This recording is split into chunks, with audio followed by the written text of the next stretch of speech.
Ici, à Gigel, c'est une vision lumineuse, comme un rêve qui offre sa divine beauté aux voyageurs qui passent.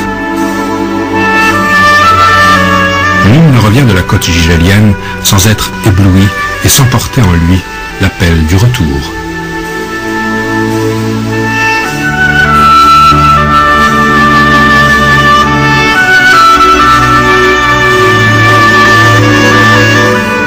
En effet, par ses immenses plages de sable fin, la richesse de son site, la douceur de son climat, Gigel a attiré, au cours des siècles, tous les peuples expansionnistes de la Méditerranée.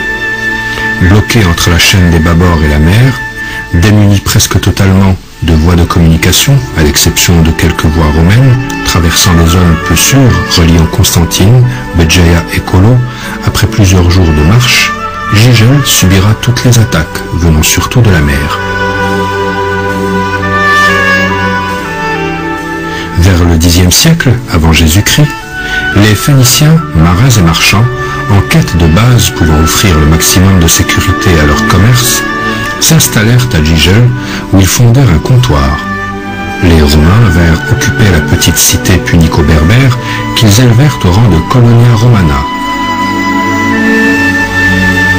Les rois hafsides de Tunis, alarmés par le péril espagnol qui menaçait toute la côte nord-africaine, de Melilla à Tripoli, font appel à deux célèbres corsaires musulmans, Baba Arroj et son frère Kherdin, surnommés Barberousse ou Barbarossa.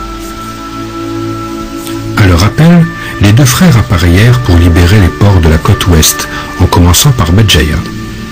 Reconnaissant, les Gigéliens fournirent à Baba Arroj, déjà connu d'eux, de nombreux contingents de marins et de soldats. Toujours aidé par les Gigéliens, Kherdin poursuivit ses combats en mer avec le titre d'amiral de toutes les flottes, décerné par Suleiman III en 1533.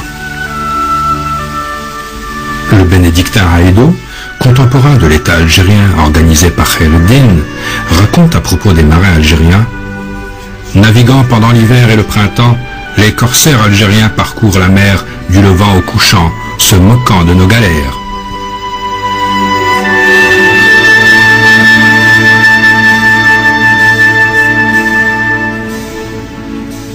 Oui, Igilgili des Romains, venu bien après les Étrusques et les Phéniciens, Gigel, qui avec sa région fut à l'origine de la dynastie fatimide, Gigeri des Raïs, qui sous les frères Barberousse fit trembler les marines chrétiennes, Gigel, vainqueur des armées de Louis XIV, disparut à jamais avec ses tours de guet, ses maisons et ses mosquées. Le destin qui lui réserva un premier rôle dans l'histoire des grands combats navals voulut sans doute lui épargner l'humiliation du joug des armées colonialistes. Celles-ci, après la catastrophe, ne trouvèrent de la vieille ville qu'un rocher couvert de décombres qu'elles utilisèrent pour la construction de leur citadelle. En peu de temps, la nouvelle ville commença à s'édifier. 1857-1858. La nouvelle ville attira de nombreux colons venus la plupart des campagnes et quartiers misérables des pays européens de la Méditerranée. Ces immigrants, moyennant une naturalisation et une concession de terres spoliées, allaient devenir, grâce au code de l'indigénat qui livrait à leur merci les populations légitimes du pays, une aristocratie nouvelle dans Gigel et sa région.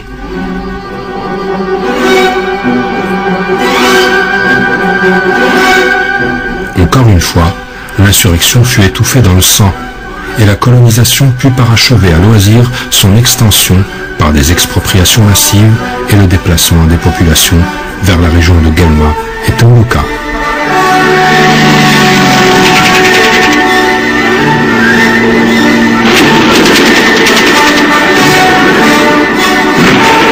Le bagne, les travaux forcés, les déportations et l'emprisonnement devinrent le lot de ceux qui échappèrent à la mort. La répression sévère, impitoyable est commencée. J'ai vu dans les yeux des chefs qui commandent les troupes la décision implacable d'être sans pitié. Nous jurons que l'Algérie est et restera française. Discours de Jules Lochard, le 13 mai 1945, Réveil gigélien, numéro 45, du 19 mai 1945. Le 1er novembre 1954, ces mêmes populations des daïrats de Farjiwa, El Milia, Taher Tahir et Gigel, que les armées répressives, les administrateurs Boisson, Lochard et consorts croyaient à jamais jugulés, reprirent sans hésiter le combat libérateur. Acceptant tous les sacrifices, elles allaient marcher les armes à la main, côte à côte, avec leurs frères et sœurs des autres régions d'Algérie, jusqu'à la libération totale de la patrie.